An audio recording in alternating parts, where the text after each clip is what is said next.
Mi nombre es Julio Méndez, tengo 62 años, y durante una cena familiar con mis nietos, mientras reíamos y compartíamos la comida, recibí un mensaje en mi teléfono que destruyó mi mundo en segundos. Su hija vendió su casa a espaldas de usted. Pensé que era spam, un error, algún tipo de estafa, hasta que vi el remitente. Era el abogado que me había ayudado a redactar mi testamento hace 3 años. Y en ese momento, mientras mis nietos me pedían que les sirviera más jugo, entendí que mi propia hija me había traicionado de la manera más cruel posible. Pero antes de contarte lo que hice después de recibir ese mensaje, necesito que entiendas cómo llegué hasta ese punto, porque esta no es solo la historia de una traición familiar, es la historia de cómo el amor de padre puede cegarte hasta hacerte cómplice de tu propia destrucción. Y es la historia de cómo a veces las personas que más amas son las que más daño te hacen. Escucha hasta el final y dime si vos también habrías visto las señales que yo ignoré durante años. Y cuéntame desde qué ciudad me estás escuchando, porque tengo la sensación de que esta historia va a tocar más corazones de los que imagino. Verónica es mi única hija. La tuve cuando yo tenía 23 años con mi primera esposa, Silvia. El matrimonio no duró mucho. Silvia y yo nos divorciamos cuando Verónica tenía apenas 5 años. Fue un divorcio amargo, de esos donde los abogados ganan más que nadie. Pero yo me aseguré de una cosa. Verónica iba a tener todo lo que necesitara. Le pasé pensión religiosamente cada mes. Pagué su colegio privado. Pagué sus clases de piano, de inglés, de natación. Todo lo que pidió, se lo di. Silvia se volvió a casar cuando Verónica tenía 8 años. Con un tipo que tenía plata, un empresario que le pudo dar a mi hija cosas que yo, un simple contador, no podía. Casa grande, viajes al exterior, ropa de marca. Y poco a poco, Verónica empezó a verme diferente. Ya no era su papá. Era el tipo que venía los domingos a buscarla para pasar el día y que la llevaba de vuelta a su vida de lujos. Cuando Verónica cumplió 15 años, me dijo que no quería venir más los domingos. Papá, tengo planes con mis amigas. Papá, tengo que estudiar. Papá, el domingo hay una fiesta. Siempre había una excusa y yo, como el idiota que era, aceptaba todo. No quería presionarla. No quería ser el padre pesado. Pensaba que si le daba espacio, eventualmente ella volvería a mí. Me volví a casar cuando tenía 32 años. Con Marta, una mujer maravillosa que trabajaba como enfermera. Tuvimos una buena vida juntos. Compramos una casa modesta en un barrio tranquilo. No tuvimos más hijos porque Marta no podía, pero ella siempre trató a Verónica como si fuera su propia hija. Mejor dicho, trató de tratarla así, porque Verónica nunca la aceptó. Cada vez que Verónica venía a visitarnos, y eso pasaba cada vez menos, trataba a Marta con un desprecio que me partía el alma. «Hola», decía sin mirarla. «Gracias», murmuraba cuando Marta le servía comida. Nunca la llamó por su nombre. Nunca le preguntó cómo estaba. Nunca reconoció que Marta había intentado construir un puente entre ellas. Y yo no decía nada, porque tenía miedo de perder a mi hija por completo. Verónica estudió administración de empresas en la universidad. Yo pagué la mitad de su carrera. La otra mitad la pagó su padrastro. Cuando se graduó ni siquiera me invitó a la ceremonia. Me enteré por Facebook que había terminado su carrera. Fue como recibir una bofetada, pero me tragué el orgullo y la llamé para felicitarla. La llevé a cenar a un restaurante caro que apenas podía pagar. Le regalé un reloj que me costó 2 meses de salario, y ella apenas me dio las gracias antes de irse porque tenía que encontrarse con sus amigos. Las visitas se espaciaron aún más cuando ella consiguió trabajo en una empresa multinacional. «Papá, estoy muy ocupada. Papá, tengo que viajar por trabajo. Papá, este mes no voy a poder verte». Y pasaban meses sin que nos viéramos. Yo la llamaba todas las semanas. Mandaba mensajes que ella respondía con monosílabos. «Hola, bien, ocupada, chao». Cuando Verónica cumplió 28 años, conoció a Damián, un tipo que trabajaba en finanzas, que manejaba un auto alemán y que usaba trajes que costaban más que mi salario mensual. Se casaron 1 año después en una ceremonia enorme que yo ayudé a pagar, aunque claramente no era necesario. Los padres de Damián eran ricos, muy ricos. Pero Verónica insistió en que yo tenía que colaborar. «Es tu hija, papá. Es tu responsabilidad». En la boda me sentaron en una mesa al fondo, lejos de la mesa principal donde estaban los padres de Damián y Silvia con su esposo. Marta y yo pasamos la noche tratando de no sentirnos fuera de lugar entre gente que hablaba de inversiones, de viajes a Europa, de propiedades en la playa. Cuando le di mi regalo a Verónica, un sobre con dinero que me había costado ahorrar durante meses, ella apenas lo abrió. «Gracias, papá», dijo sin emoción antes de dejarlo en una pila con otros 50 sobres. Los primeros años del matrimonio de Verónica fueron buenos, según lo que yo podía ver desde la distancia. Ella y Damián compraron un departamento en uno de los barrios más exclusivos de la ciudad. Tuvieron 2 hijos, Mateo y Valentina, mis nietos, los únicos nietos que iba a tener, y esos niños se convirtieron en mi razón de vivir. Cuando nacieron, yo estaba en el hospital. Verónica no me avisó que iba a dar a luz. Me enteré porque Silvia publicó una foto en redes sociales. Llegué corriendo al hospital y Verónica me dejó pasar a ver al bebé solo 5 minutos. «Papá, estoy cansada, vení mañana». Pero igual volví todos los días durante la semana que estuvo internada. Le llevé flores, regalos para el bebé, comida que le gustaba, y ella apenas me miraba. Conforme Mateo y Valentina crecieron, yo me propuse ser el mejor abuelo del mundo, porque si no podía ser el padre que Verónica necesitaba, al menos podía ser el abuelo que mis nietos merecían. Los llevaba al parque cada vez que Verónica me dejaba verlos. Les compraba juguetes, libros, ropa. Les enseñaba a andar en bicicleta. Les leía cuentos. Les hacía las galletas que mi mamá me hacía cuando yo era chico. Mateo y Valentina me adoraban. «Abuelo Julio», gritaban cuando me veían llegar. Y sus caritas iluminadas eran lo único que hacía que valiera la pena seguir intentando tener una relación con Verónica. Porque ella seguía tratándome como si fuera una obligación molesta, como si cada minuto que yo pasaba con sus hijos fuera un favor enorme que me estaba haciendo. Hace 3 años Marta enfermó. Cáncer de mama. Los tratamientos fueron largos, dolorosos, caros. Tuvimos que vender el auto. Pedimos préstamos. Yo trabajaba turnos extra para pagar las medicinas. Y durante todo ese tiempo, Verónica vino a visitarnos exactamente una vez. Una sola vez en 10 meses de enfermedad. Llegó, se quedó media hora, le dio un abrazo incómodo a Marta y se fue. «Tengo cosas que hacer, papá. Ya sabes». Marta murió un martes por la tarde con mi mano sosteniendo la suya. Le había prometido que íbamos a envejecer juntos, que íbamos a ver crecer a los nietos, que íbamos a viajar cuando nos jubiláramos.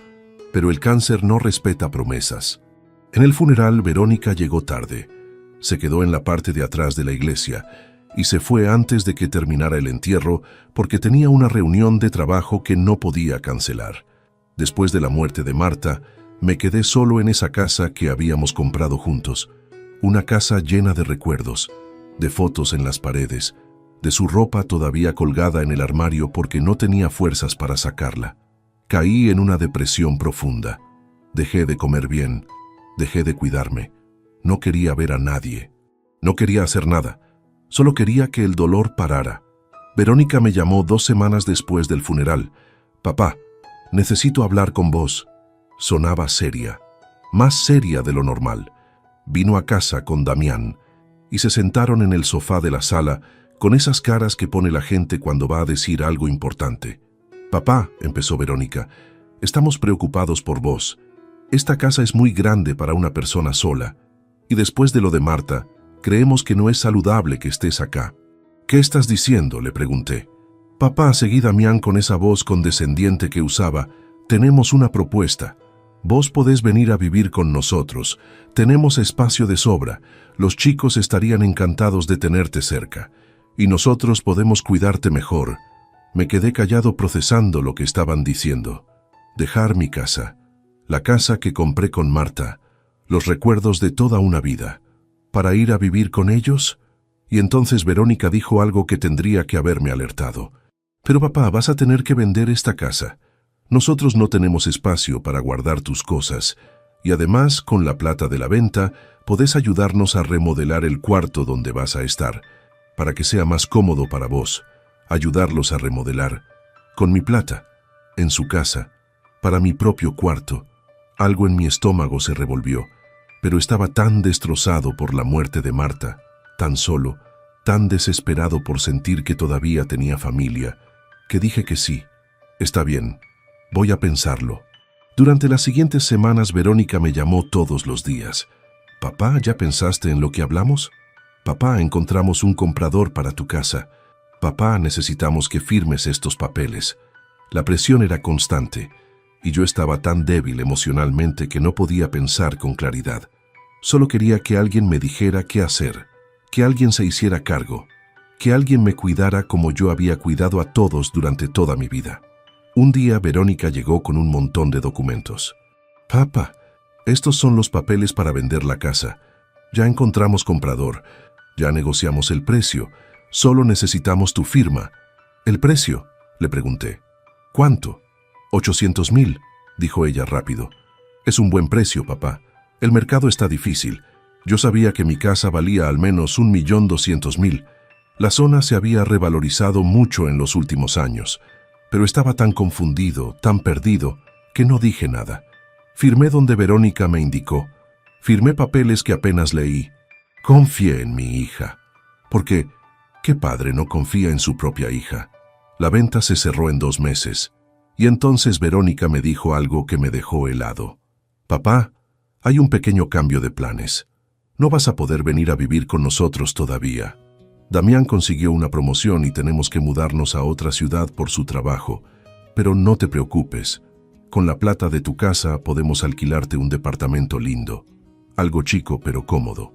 Me quedé mirándola sin poder procesar lo que estaba diciendo. «¿Cómo que no puedo vivir con ustedes? Ese era todo el plan. Vendí mi casa para ir a vivir con ustedes. Papá, las cosas cambian. Esto es una oportunidad enorme para Damián. No podemos rechazarla solo porque vos vendiste tu casa. Además, vas a estar mejor solo. Ya sos grande, necesitas tu espacio». «¿Y la plata de la venta?», le pregunté con la voz temblando. «¿Dónde está esa plata?». «Está invertida, papá. La pusimos en un fondo que te va a dar buenos rendimientos. Vas a ver que en unos años vas a tener el doble. Confía en nosotros.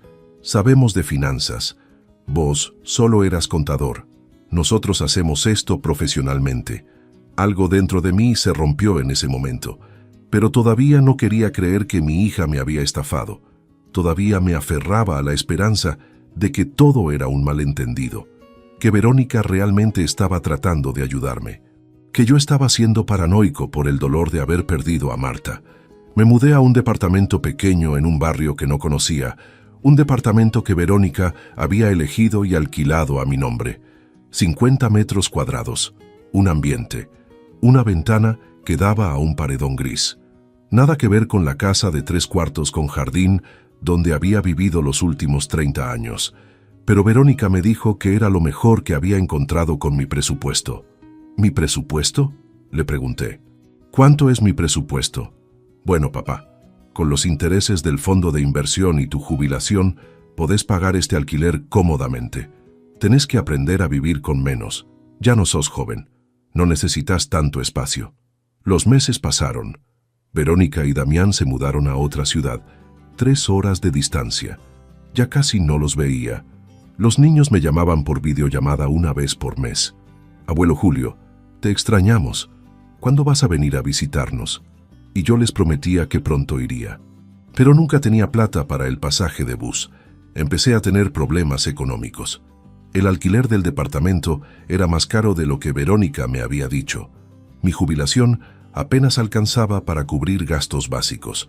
Comía poco. No prendía la calefacción en invierno para ahorrar. No iba al médico aunque me sentía mal porque no podía pagar las consultas. Llamé a Verónica varias veces pidiéndole que me explicara mejor lo del fondo de inversión, que me mostrara los papeles, que me diera acceso a ver el dinero. «Papá, no me molestes con eso ahora, estoy ocupada. El dinero está bien invertido. Deja de preocuparte». Pero yo seguía preocupado, porque algo no cerraba. Y finalmente, hace 6 meses, tomé una decisión. Contraté a un abogado, un tipo joven que me cobró barato porque le dio lástima mi situación. Le conté toda la historia, le mostré los documentos que tenía y le pedí que investigara qué había pasado con la plata de la venta de mi casa. Lo que el abogado descubrió me destrozó. No había ningún fondo de inversión. Verónica había tomado la plata de la venta de mi casa, 800,000 pesos, aunque la casa valía 1,200,000, y la había usado para comprar su propia casa nueva en la ciudad donde se había mudado.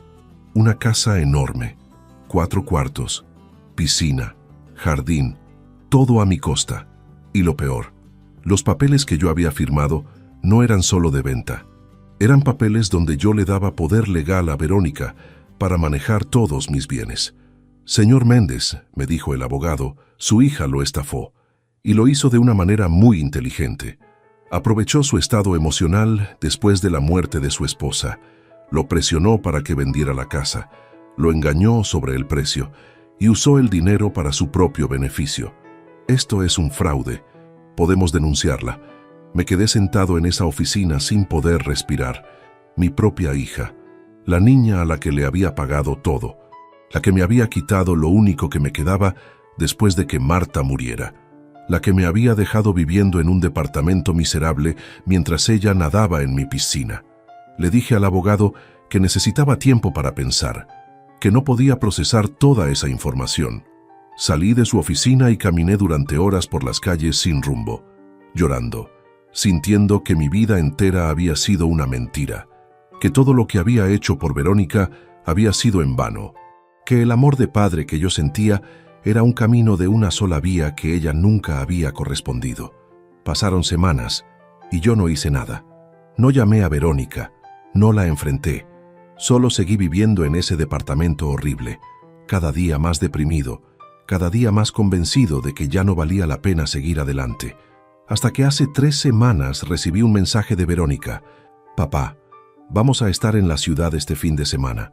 Los chicos quieren verte. ¿Podemos cenar juntos el sábado?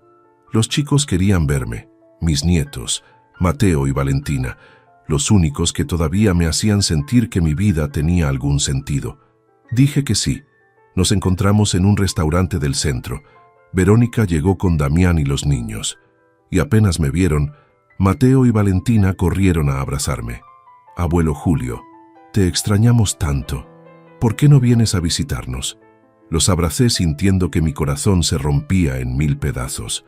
Porque pronto, les dije, muy pronto voy a ir a visitarlos. Nos sentamos a cenar. Los niños me contaban sobre su escuela nueva, sus amigos, las cosas que hacían. Verónica y Damián hablaban sobre su trabajo, sobre lo bien que les estaba yendo, y yo sonreía y asentía, aunque por dentro estaba muriendo.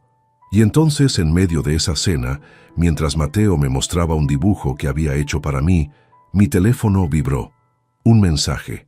Lo saqué del bolsillo sin pensarlo mucho, y cuando lo leí, todo el oxígeno salió de mis pulmones. Era del abogado. Señor Méndez, necesito que sepa algo urgente.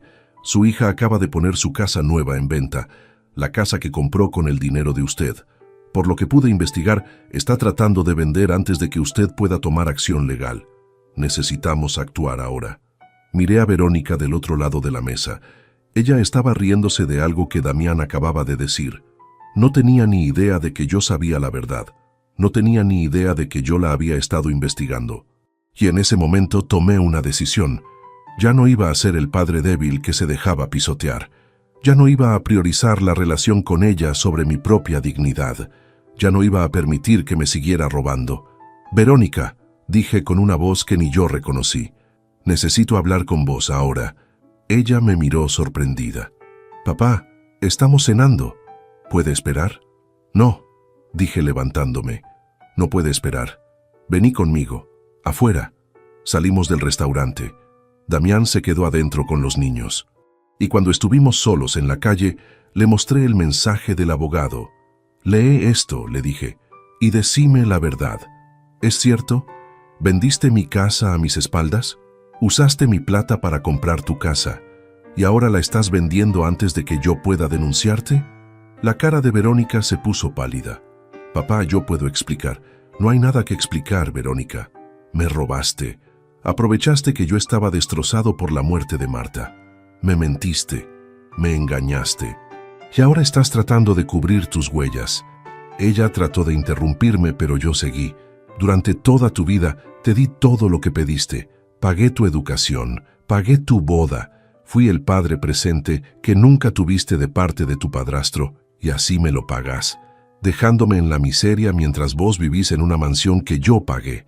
Las lágrimas empezaron a caer por la cara de Verónica, pero no eran lágrimas de arrepentimiento, eran lágrimas de furia. Vos nunca entendiste nada, papá. Vos nunca fuiste el padre que yo necesitaba.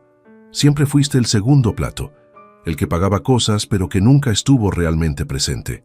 Mamá y mi padrastro me dieron una vida que vos nunca podrías darme.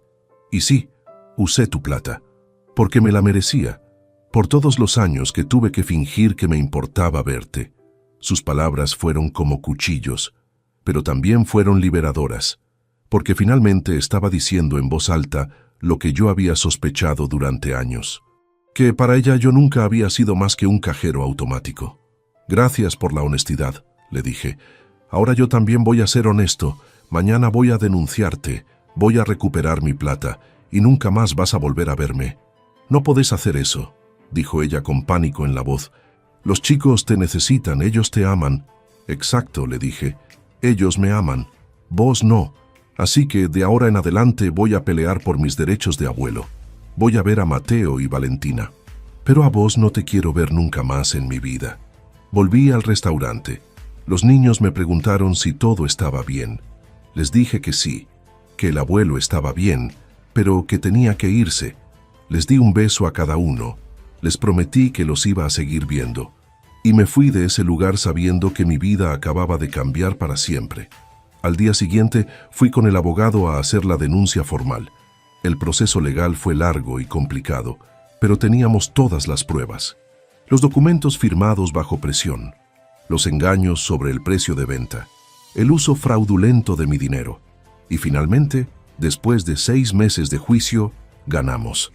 El juez ordenó que Verónica me devolviera el dinero completo de lo que valía mi casa. 1.200.000 pesos más intereses. También anuló el poder legal que me había hecho firmar y me otorgó derechos de visita garantizados con mis nietos 2 fines de semana por mes. Verónica apeló. Perdió. Tuvo que vender su casa nueva. Tuvo que devolverme mi plata. Y tuvo que aceptar que iba a ver a mis nietos quisiera ella o no. Con el dinero recuperado compré otra casa. No tan grande como la que tuve con Marta, pero cómoda. Con un cuarto extra que decoré para cuando Mateo y Valentina vinieran a quedarse. Y por primera vez en años, volví a sentir que tenía un hogar. Los niños vienen a visitarme cada 2 semanas como ordenó el juez. Al principio, Verónica los traía con mala cara. Los dejaba en la puerta y se iba sin decirme nada. Pero con el tiempo creo que entendió que esto era lo mejor para todos. Los chicos necesitaban a su abuelo y yo necesitaba a mis nietos. Mateo tiene ahora 9 años, Valentina 7, y cada vez que vienen, llenamos la casa de risas. Cocinamos juntos, jugamos en el patio, les leo cuentos antes de dormir, y cuando me preguntan por qué no ven tanto a su mamá últimamente, les digo que los adultos a veces tienen problemas que tienen que resolver, pero que nada de eso cambia cuánto los amo. Verónica y yo no hemos vuelto a hablar, solo nos comunicamos a través de mensajes cortos sobre horarios y logística de las visitas de los niños. No sé si algún día ella va a entender el daño que me hizo. No sé si va a pedir perdón. Honestamente, ya no me importa, porque aprendí algo valioso de todo esto. Aprendí que el amor de padre no tiene que ser incondicional hasta el punto de destruirte, que poner límites no te hace mal padre, que defender tu dignidad es tan importante como amar a tus hijos, y que a veces la gente que más te debe es la que menos te va a agradecer. También aprendí que nunca es demasiado tarde para defenderte. Tengo 62 años. Muchos me dijeron que dejara las cosas así, que no valía la pena pelear con mi propia hija, que iba a terminar perdiendo a mis nietos, pero no los perdí, los recuperé, porque luché por lo que era correcto. Hay días en que todavía me duele. Días en que miro fotos viejas de Verónica cuando era niña y me pregunto dónde se torció todo. Días en que quisiera poder volver atrás y ser un padre diferente, más firme, más presente. menos permisivo. Pero no puedo cambiar el pasado. Solo puedo vivir en el presente y construir un futuro mejor. El otro día Mateo me preguntó algo que me hizo reflexionar. Abuelo, ¿por qué mamá nunca viene cuando nosotros estamos acá? Le dije la verdad. Porque a veces las personas grandes tienen problemas que no saben cómo resolver. Pero eso no significa que no te amen. Solo significa que están perdidas. No sé si Verónica está perdida. No sé si alguna vez va a encontrar el camino de vuelta. Pero sé que yo encontré el mío. Encontré la paz de saber que hice lo correcto. Encontré la alegría de pasar tiempo con mis nietos sin sentir que estoy mendigando amor. Encontré la dignidad que había perdido cuando permití que me trataran como basura. Y vos que me escuchaste hasta acá, te digo algo.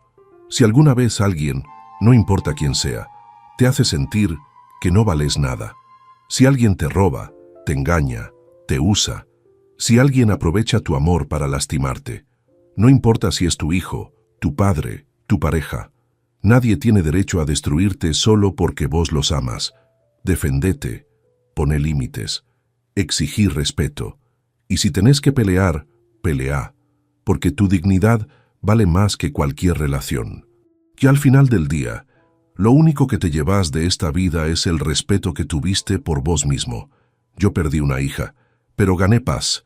Perdí una relación, pero gané dignidad. Y cada noche cuando me acuesto en mi casa, en la casa que compré con mi propio dinero recuperado, duermo tranquilo sabiendo que hice lo correcto. Cuéntame desde qué ciudad me estás escuchando. Y cuéntame si vos también pasaste por algo parecido. Porque estas historias necesitan ser contadas, para que otros sepan que no están solos, y que siempre vale la pena luchar por lo que es tuyo.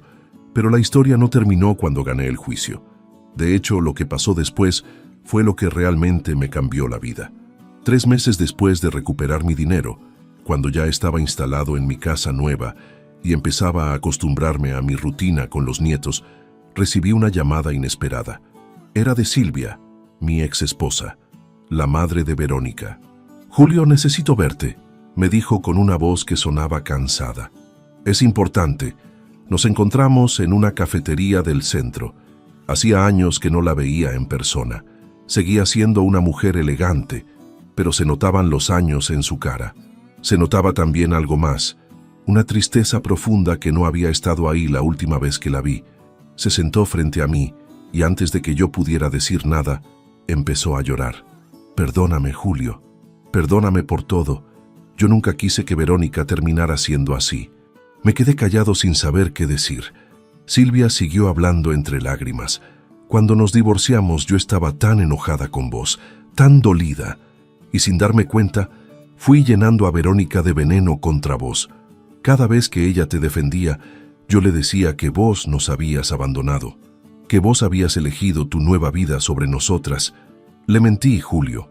Le mentí durante años, hasta que ella empezó a creerse esas mentiras. Cuando me casé con Alberto, él tampoco ayudó. Él quería que Verónica lo viera como su verdadero padre, y yo como una idiota lo permití. Permití que él te borrara de la vida de nuestra hija. Y ahora, después de todo lo que pasó con el juicio, Verónica está destruida. Su matrimonio está al borde del divorcio. Damián la culpa por la pérdida económica. Los chicos están confundidos, y ella finalmente está empezando a ver lo que hizo. «¿Por qué me contás esto ahora?», le pregunté. «Porque Verónica no tiene el coraje de venir a pedirte perdón. Porque está avergonzada. Porque finalmente entendió que todo lo que vos hiciste durante años fue amarla de verdad, y que ella te pagó de la peor manera. Y porque yo necesitaba que supieras que gran parte de la culpa es mía». Las palabras de Silvia me golpearon fuerte. Durante años había pensado que el rechazo de Verónica era solo cosa de ella. Nunca imaginé que había una campaña orquestada detrás. Una campaña de manipulación que había empezado cuando ella tenía apenas 5 años. Y de repente entendí tantas cosas. Los comentarios que Verónica hacía de chica, comparándome con su padrastro. La manera en que me miraba como si yo fuera un extraño. Todo tenía sentido ahora. «No sé si puedo perdonar a Verónica», le dije a Silvia. «Me hizo demasiado daño, pero al menos ahora entiendo por qué lo hizo». Silvia asintió. No te estoy pidiendo que la perdones, solo te estoy pidiendo que sepas la verdad, y que si algún día ella junta el coraje para hablarte, al menos escuches lo que tiene para decir. Nos despedimos en esa cafetería, y durante las siguientes semanas no pude dejar de pensar en esa conversación.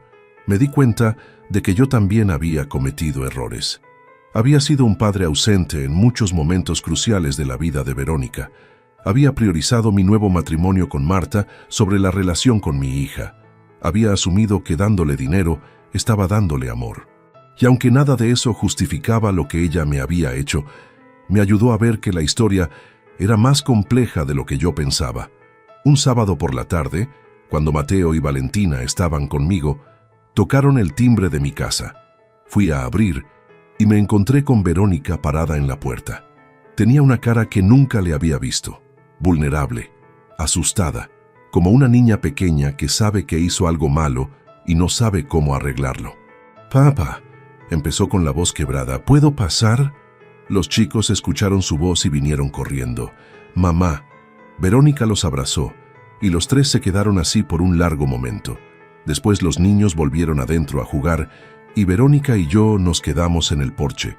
«Vine a pedirte perdón», me dijo sin mirarme a los ojos. «Sé que no merezco tu perdón. Sé que lo que te hice fue imperdonable, pero necesito que sepas que estoy arrepentida. Y que recién ahora, después de perderlo todo, entiendo lo que tuve durante todos estos años y nunca valoré». Me contó que Damián la había dejado, que la culpaba por haber perdido la casa y por los problemas legales que trajeron, que sus amigos de la alta sociedad la habían dado la espalda cuando supieron lo que había hecho, que estaba viviendo en un departamento alquilado con los niños, tratando de reconstruir su vida desde cero, y que finalmente entendía lo que era estar solo y sin recursos. «Por primera vez en mi vida», me dijo llorando, «entiendo cómo te sentiste cuando yo te trataba como basura. Entiendo cómo se siente que la persona que más amas te traicione. Y entiendo que fui una hija horrible. No espero que me perdones. Solo necesitaba que lo supieras». Me quedé callado mirándola, y en ese momento tuve que tomar una decisión. Podía cerrarle la puerta en la cara. Podía decirle que se fuera y que nunca volviera. Tenía todo el derecho del mundo de hacerlo. Pero cuando la miré, no vi a la mujer de 38 años que me había estafado. Vi a la niña de 5 años que me abrazaba en las visitas los domingos. Vi a la adolescente que a veces, en sus buenos momentos, me sonreía con cariño. Vi a mi hija. Con todos sus defectos, con todo el daño que me había hecho, seguía siendo mi hija. «No te voy a decir que te perdono», le dije finalmente, «porque todavía me duele demasiado lo que hiciste. Pero te voy a dar una oportunidad de demostrarme que realmente cambiaste. Una oportunidad de construir una relación nueva. No como la que teníamos antes, porque esa relación estaba rota desde el principio, sino una relación basada en honestidad, en respeto, en límites claros». Verónica asintió llorando. «Gracias, papá. Te prometo que no voy a defraudarte otra vez». «El tiempo dirá», le respondí. «Por ahora, lo único que te pido es que seas una buena madre para Mateo y Valentina, porque ellos no tienen la culpa de nada de esto y merecen tener una familia que funcione». Los meses siguientes fueron raros. Verónica empezó a venir más seguido cuando traía a los niños. A veces se quedaba un rato tomando café conmigo en el porche. Hablábamos de cosas superficiales al principio: el clima, los niños, su trabajo nuevo como contadora en una empresa pequeña. Nada profundo, nada que pudiera abrir heridas que todavía estaban frescas. Pero de a poco, las conversaciones se fueron haciendo más honestas. Verónica empezó a contarme sobre su infancia, sobre cómo Silvia la había llenado de resentimiento contra mí, sobre cómo Alberto la había hecho sentir que yo era un padre de segunda categoría, sobre cómo ella había crecido creyendo que el amor se medía en dinero y estatus social, y sobre cómo recién ahora estaba entendiendo que el amor verdadero era otra cosa completamente diferente. Yo también le conté mi versión. Le conté sobre los errores que había cometido, sobre cómo después del divorcio me había sumergido en mi nueva vida y había dejado que ella se alejara sin pelear lo suficiente, sobre cómo había pensado que siendo permisivo y dándole todo lo que pedía, iba a ganarme su amor, y sobre cómo ambos habíamos construido una relación basada en expectativas falsas y falta de comunicación real. Un día Verónica llegó a mi casa con una caja vieja. «Papá, encontré esto en el depósito del departamento de mamá. Creo que quieres verlo». Abrí la caja y adentro había fotos. Cientos de fotos. Fotos de cuando Verónica era bebé y yo la cargaba en brazos. Fotos de sus cumpleaños de la infancia donde yo aparecía sonriente a su lado. Fotos de paseos al parque, de helados compartidos, de momentos que yo había olvidado pero que las fotos conservaban para siempre. «Nunca vi estas fotos», me dijo Verónica con la voz temblando. «Mamá las tenía escondidas. Cuando ella me las dio hace unos días, me di cuenta de algo. Vos siempre estuviste ahí. Durante toda mi infancia vos estuviste presente. Pero yo elegí no recordarlo. Elegí creer la versión donde vos eras el villano porque era más fácil que aceptar que yo también tenía responsabilidad en nuestra relación rota». Nos quedamos mirando esas fotos durante horas y por primera vez en décadas hablamos como padre e hija de verdad, sin rencores, sin culpas. Solo dos personas tratando de entender cómo habían llegado a ese punto y cómo podían construir algo mejor hacia adelante. No fue fácil. Hubo recaídas. Hubo momentos en que Verónica volvía a sus viejos patrones de manipulación. Hubo veces en que yo tenía que poner límites firmes y recordarle que las cosas habían cambiado. Pero poco a poco, muy lentamente, empezamos a construir algo nuevo. No la relación perfecta de padre e hija que sale en las películas, sino algo real, algo imperfecto pero honesto. Hace 2 meses Verónica me invitó a cenar a su departamento. Era la primera vez que yo entraba a su nuevo hogar. Un departamento pequeño, nada lujoso, pero limpio y acogedor. Cocinó ella misma, algo que nunca había hecho cuando era rica porque siempre tenía empleadas. Y mientras cenábamos los 4, Mateo, Valentina, ella y yo, me di cuenta de algo. Esta era la familia que siempre había querido. No perfecta, no sin problemas, pero real. Después de cenar, cuando los niños se fueron a jugar a su cuarto, Verónica me miró con seriedad. «Papá, hay algo que necesito decirte. He estado yendo a terapia, y mi terapeuta me ayudó a entender muchas cosas. Una de ellas es que yo nunca aprendí a valorar lo que tenía hasta que lo perdí. Perdí mi matrimonio, perdí mi casa, perdí mi estatus social, y casi te pierdo a vos». Hizo una pausa y siguió. «Pero también me di cuenta de que perder todo eso fue lo mejor que me pudo pasar. Porque recién ahora estoy aprendiendo quién soy realmente. No la hija de Alberto el empresario, no la esposa de Damián el ejecutivo, solo Verónica, una mujer de 38 años que está tratando de ser mejor persona, mejor madre y algún día, espero, mejor hija». Sus palabras me llegaron al corazón, porque eran honestas. No estaba tratando de manipularme para sacarme algo, no estaba actuando para quedar bien, estaba siendo vulnerable de verdad. Y eso era algo que yo nunca había visto en ella antes. «Verónica», le dije, «no te voy a mentir, todavía me duele lo que pasó. Todavía hay días en que me despierto enojado por todo lo que perdí. Pero también veo que estás tratando de cambiar. Y eso significa más para mí que cualquier disculpa perfecta, porque el cambio real se demuestra con acciones, no con palabras». Ella asintió. «Lo sé, papá, y te prometo que voy a seguir demostrándotelo, todos los días, hasta que algún día puedas decir que realmente me perdonaste». La semana pasada fue el cumpleaños de Mateo, 9 años. Verónica organizó una fiesta en su departamento, nada ostentoso, pizza casera, decoraciones que ella misma hizo, juegos simples. Me invitó y cuando llegué vi algo que me llenó los ojos de lágrimas. En la pared del living había un cuadro nuevo. Era una de esas fotos viejas que Verónica había encontrado. Una foto donde yo la cargaba en mis hombros cuando ella tenía 6 años.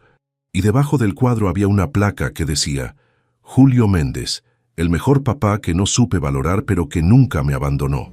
Verónica vio que yo estaba mirando el cuadro. «Quiero que los chicos sepan la verdad», me dijo. «Quiero que sepan que su abuelo es un héroe, no porque sea perfecto, sino porque a pesar de todo lo que yo le hice, nunca dejó de amarme. Y esa es la definición de amor verdadero. En ese momento entendí algo importante. El perdón no es algo que pasa de un día para el otro. No es un interruptor que prendes y listo, todo está bien. El perdón es un proceso. Es una decisión que tomas todos los días de soltar un poquito más del dolor, de darle una oportunidad más a la persona que te lastimó, de creer que la gente puede cambiar, incluso cuando te dieron 1000 razones para pensar lo contrario. ¿Ya perdoné completamente a Verónica? No, pero estoy en el camino, y creo que eso es suficiente por ahora, porque al final del día, aferrarse al rencor solo me lastima a mí. Verónica ya pagó las consecuencias de sus actos. Perdió su matrimonio, su casa, su vida de lujos, y lo más importante, casi me pierde a mí y a la relación con sus hijos. Ahora está construyendo una vida nueva, una vida más humilde pero más auténtica, una vida donde el valor de las personas no se mide por cuánto dinero tienen, sino por cómo tratan a los demás. Y aunque me costó mucho dolor llegar hasta acá, creo que al final, tanto ella como yo salimos mejores personas de todo esto. Los nietos siguen viniendo a mi casa cada 2 semanas como establece el acuerdo legal, pero ahora también los veo en otros momentos. Voy a los partidos de fútbol de Mateo, voy a los recitales de danza de Valentina, paso por el departamento de Verónica a tomar mate algunos domingos, y de a poco, muy de a poco, estamos formando algo que se parece a una familia funcional. ¿Es perfecta nuestra relación ahora? No. Todavía hay momentos incómodos. Todavía hay temas que preferimos evitar. Todavía hay dolor que no termina de sanar. Pero es real. Y después de tantos años de falsedad, de manipulación, de máscaras, lo real es lo único que importa. El otro día Valentina me preguntó algo mientras la ayudaba con la tarea. «Abuelo, ¿por qué mamá llora a veces cuando habla de vos?» Le dije la verdad adaptada para una niña de 7 años.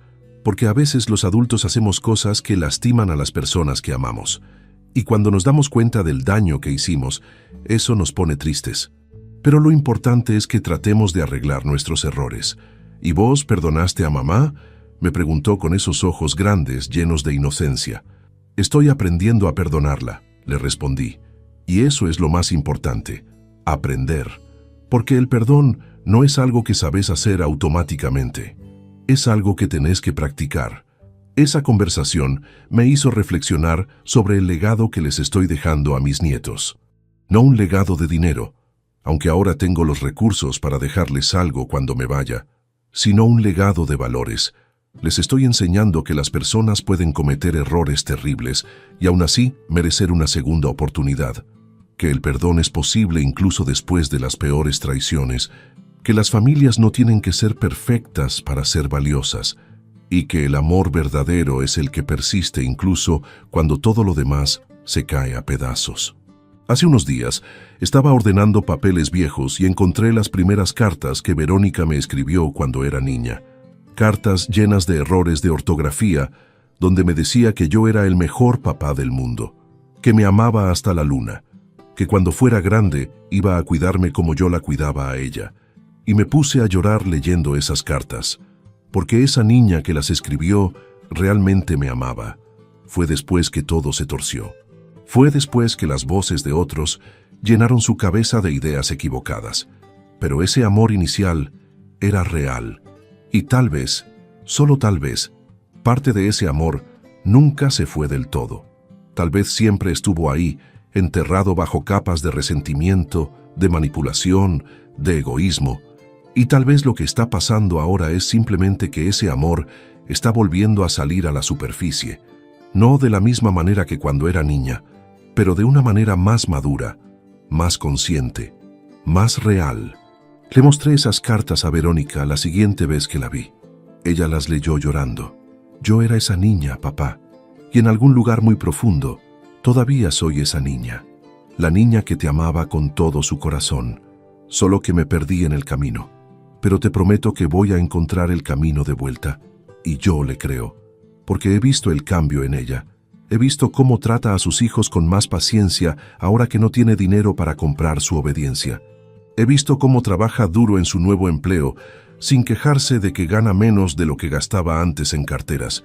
He visto cómo me mira con respeto genuino en lugar de con el desprecio velado que solía haber en sus ojos.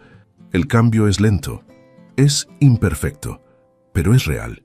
Y eso es todo lo que puedo pedir. Porque yo también estoy cambiando. Estoy aprendiendo a poner límites sin sentir culpa. Estoy aprendiendo que amar a alguien no significa dejar que te destruyan. Estoy aprendiendo que nunca es demasiado tarde para exigir el respeto que mereces. Tengo 62 años. No soy joven, pero tampoco soy viejo. Tengo todavía muchos años por delante, Dios mediante.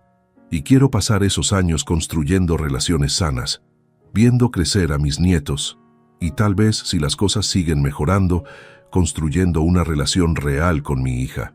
Una relación donde los dos podamos ser honestos, donde los dos podamos admitir nuestros errores, donde los dos podamos crecer juntos. ¿Es esto un final feliz de película? No, porque la vida real no funciona así.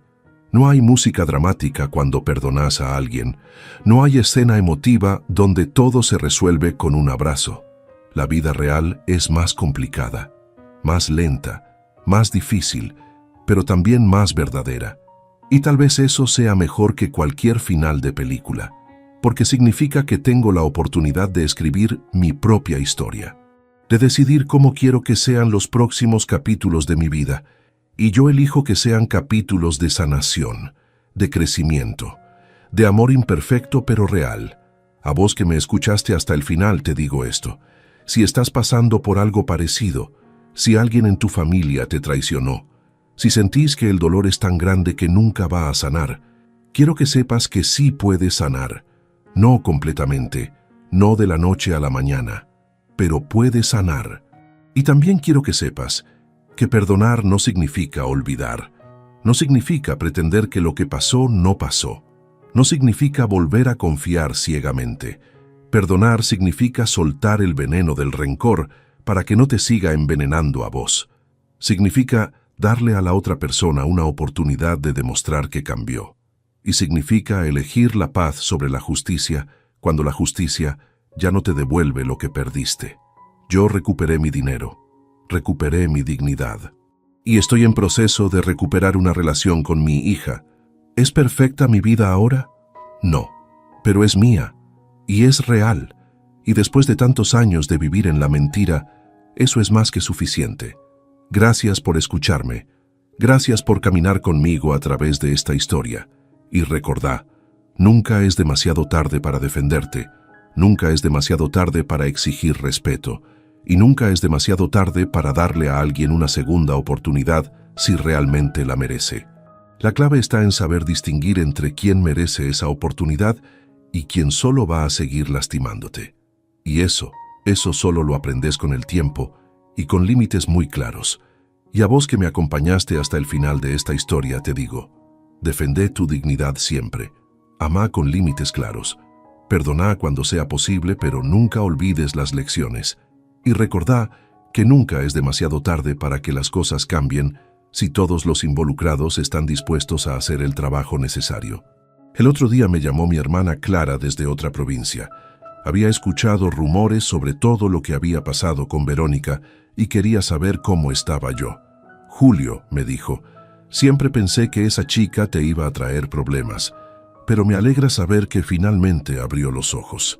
Le expliqué que las cosas eran más complicadas de lo que parecían desde afuera, que Verónica había sido víctima de manipulación tanto como yo.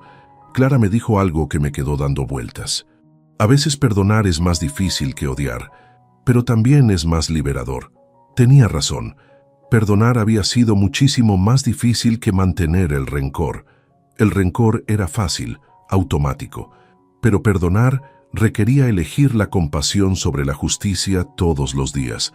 También había sido liberador de maneras que no esperaba. Ya no me despertaba pensando en lo que me había hecho, ya no gastaba energía reviviendo las traiciones. La reconciliación con Verónica también me había enseñado cosas sobre mí mismo. Me había obligado a examinar mis propios errores como padre, a entender que ser víctima de una traición no me convertía automáticamente en perfecto. Había aprendido que el amor incondicional no significa amor sin límites, que podés amar a alguien profundamente y aún así exigir respeto. Hace 2 días, Verónica me contó que había decidido estudiar psicología. Quería especializarse en terapia familiar. Su experiencia la había hecho querer ayudar a otras familias que estuvieran pasando por conflictos similares. Es una carrera larga, me dijo, pero siento que es mi vocación, que todo lo malo que pasó puede servir para algo bueno. Le ofrecí ayudarla económicamente con los estudios, pero ella rechazó mi oferta. Necesito hacer esto sola, me dijo. Necesito demostrarme que puedo lograr algo importante sin depender del dinero de otros. Respeté su decisión, aunque me costó. Era parte de su proceso de crecimiento. Anoche, mientras cenábamos, Verónica me hizo una pregunta. Papá, ¿vos crees que algún día vamos a tener una relación completamente normal? Le respondí con honestidad. No sé qué significa normal, pero sí creo que vamos a tener una relación auténtica, y para mí eso es más importante que normal. Ella asintió. Tenés razón, normal está sobrevalorado. Prefiero que seamos nosotros mismos con toda nuestra historia complicada a que finjamos que nada pasó. Lo que pasó nos cambió a los dos, y tal vez esos cambios nos convirtieron en mejores personas. En eso tenía razón. Todo lo que habíamos vivido nos había cambiado. A mí me había enseñado a valorarme más, a poner límites. A ella la había humillado lo suficiente como para conectarla con su humanidad. Habíamos pagado un precio alto por esas lecciones, pero las habíamos aprendido. Tal vez esa era la moraleja de toda esta historia. Que a veces tenés que perder todo para encontrar lo que realmente importa. Que a veces el dolor es el único maestro que realmente nos transforma. No le deseo a nadie que pase por lo que pasamos nosotros. Pero si alguien está pasando por algo similar, quiero que sepa que del otro lado del dolor puede haber algo hermoso. Y cuéntame desde qué ciudad me estás escuchando, porque al final del día, las mejores historias no son las que nunca tienen problemas. Son las que encuentran la manera de superarlos juntos.